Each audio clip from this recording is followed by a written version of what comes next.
Picture this. It's a very busy day at work. You'll get a call from your uncle while you're trying to meet deadlines and attend to very important emails. He calls you not to say hello, how are you doing, but instead to guilt trip you for not paying his rent last year.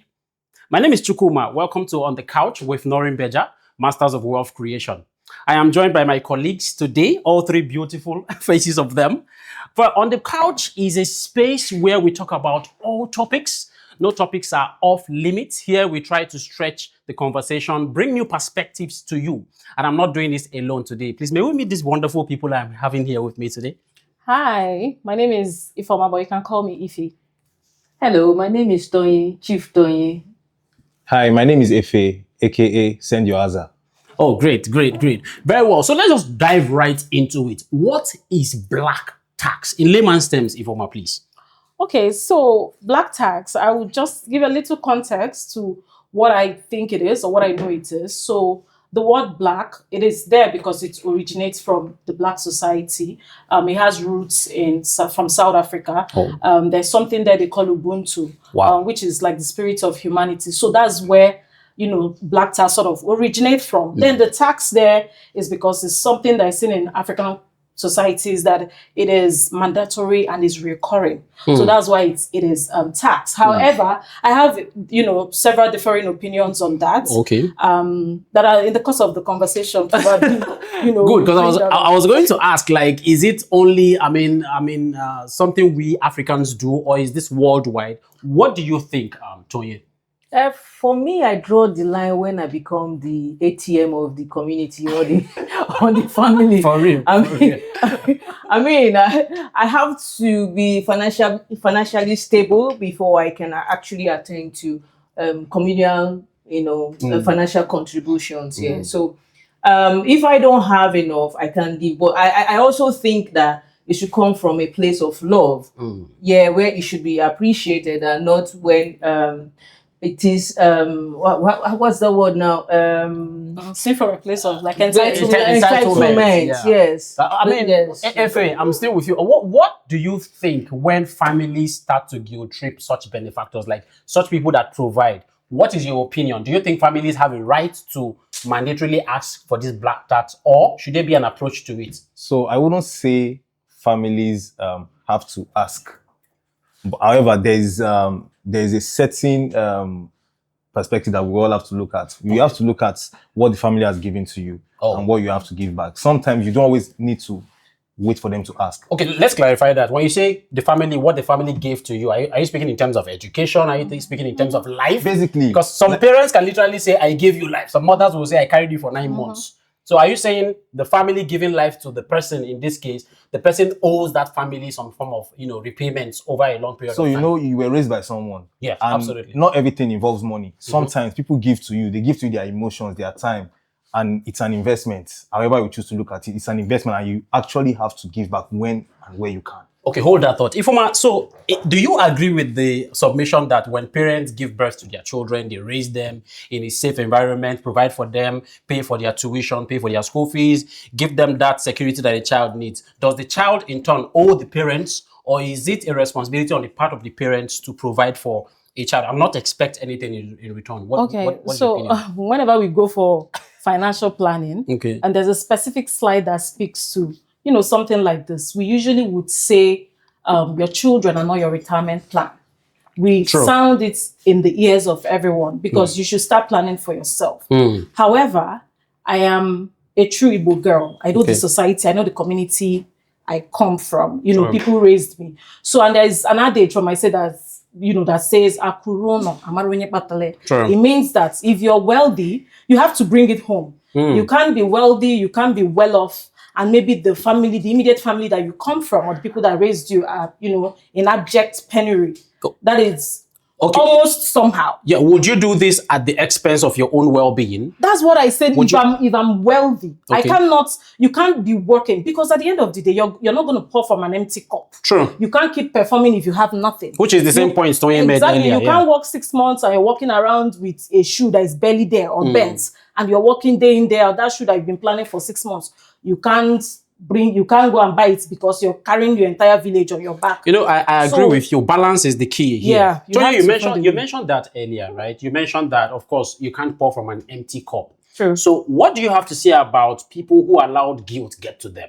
Who, for some reason or the other, they knew their salaries or their earnings cannot afford them to take care of their families. What do you say about people going above and beyond to, pay this black tax as we know it? That's self-sabotage, if you ask me. Okay. Because honestly, if you don't have, you can't give. So do you want to borrow from somewhere and then save the community, and then you're still, in in survival debt. mode, yeah. So true. if your tank is empty, you don't have anything to give. Okay. So I think it should be balanced. It should be balanced. So for those of us professionals and those of us working who are entrepreneurs. Okay. So I think the balance is you save, and then you after saving you have a certain amount you want to give back to the family or the society. So that's like balancing it. Okay. Now, talking about balance and giving back, Efe, what do you think?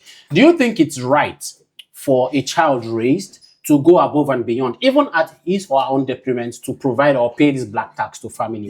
You cannot go beyond your limits. Even for things that you want, your own expenditure, you cannot go beyond your limits. However, there's one thing we're not looking at. Giving goes beyond just cash. Okay. It also involves time. It involves emotions. So like, here we're talking about black tax. Black tax is financial. I was going to disagree with you. What can you give to financial. someone in this economy without involving money? Well, really, even if you were to attend a wedding right now, you would still pay for your own transportation. There's that. You would book your hotel room. If for instance, I have someone getting married, and they need me to come through for them in ways that I can't come through. Okay. I can show you how to make money for that wedding, where to get funds from. That's why we have. I believe we'll get to that point where we'll talk about how people can raise finances. Okay. I cannot give you what I don't have. No, if you please, nuance this argument a bit. I want to know, what advice could you possibly give to a couple, an intending couple, that is not of a financial nature? I mean, you are going to give them advice on where to borrow money. Of course, they will have to pay back. It's all money. But this is what we're talking about. It's that's all money. Why I said when I don't have it, I can't stretch beyond my limits. Okay. Yes. So you agree that, paying black tax should come with some sort of guidelines where you don't go above and beyond your limits. I was really hoping someone would disagree, really. Someone should disagree and tell me. I'm just going to, look you in the eye or hold your hand and say this. When you don't have, please say no. And see, your no doesn't need an explanation if you do not have. Say no. If anything happens to you and you pass, that family member is going to be okay. They will be fine. To be all right while you're long gone. Very important question. If you can do it, absolutely go ahead. But if you cannot, please say no. And we're in 2025. There's no time for over explanation. Just say you don't have at this time, you can't give. And when you do, you can come back to that. But just set those boundaries. But then how do you deal with people who have to deal with other people who judge them for not giving? It can be quite intense. You can. It's not so simple. Really, yes, it's not so simple. It's not so simple. You can be judged for a lot of things. True. You can even Jesus Christ self was even judged. So you can tick all the boxes, even give all of your monthly salary and still be judged. So at the end of the day, you make it sound so simple, it's really. not simple. You would have to deal with relatives at the end of the day. Yes. You would get married. You will have to face them. If you've not been paying, in quote, that black so tax. because nobody will come for a wedding. You can't do the wedding alone. It's people that go to Ireland to do wedding. Honestly. Really? Can you stand not having your relatives at your wedding? Oh yes, I can. Really? It's me, it's my husband and I. My goodness. So this question now is about giving because you expect something in return, and that for me it defeats the whole purpose of giving. The purpose. Yeah. If you are going to bow to black tax, do it because it's from within. Because at the end of the day, you are taking a lot from you. Yeah. I personally, would honestly say that if you've been raised by a village, raised by people, it's only right for you to do the need. So let's circle back now. I actually don't think it is mandatory that you give back because the village has given to you. It's optional. It's you. What if you don't have? So that's why I would say you need to balance it. If you have, then you can give. Not because the village had sent you So are you when you say so, But then let's come down a bit to reality. We are Africans. Yeah. We are one of the, I would say, one of the poorest continents. I'm sorry to say this, but we are one of the poorest not continents on poor. the face of the earth. Well, we're not poor. We are getting there. But then we know that black tax is inevitable. I am sure every single one of us here must have at one point or the other paid black tax out of guilt, not out of a sense of responsibility. I mean, can we all agree to that? No, I will not agree to that. You've never paid black tax out? You have a stone heart then. Yes, but I also have a stone heart because I exactly know how I was raised. I know who raised me. Okay. I'm made aware of that. I know. So with those people, I can go above, and when I mean above and beyond, I would give a kidney for them. Wow. For all I care. But as long as if I do not have, you're made known. People, you know my boundaries. If I don't have, I don't have. What about people that look at you where you work, the position you hold, and assume, I already calculated your salary for you? First of all, that's why all my social media pages are private. So you know everyone that follows you then? No, of course. Because also, like I agree, there are people that know, that try to, time when you're paid salary. True, and all of a sudden they appear on your WhatsApp. Once they see you're a salary and they start talking to you from 25th. Yeah. So, they never chat you from 18th, 16th. They start talking to you from 25th. But Tonya, really, I mean, you must have paid black tax a good number of times. You mentioned it earlier.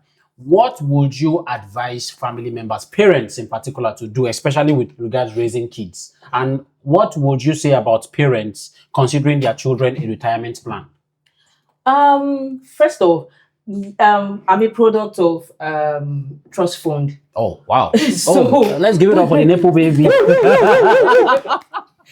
So if you ask me, I'm actually practicing this with my nephew and my nieces. Wow. So just so that, I mean, they don't have to depend on anybody. When they get there, they have access to their funds. And then thanks to Norrenberger, money market. Wow. So that's what I have been doing. But for parents who think that their children is a retirement plan, I mean, I should think, I really don't think it's okay because my parents don't see me as a retirement plan. Yeah. But then, of course, the economy is not a straight line. It didn't happen for everyone. Like they are earning their pension already. Yes. Okay. So I'm not a retirement plan. So whatever I give is out of love.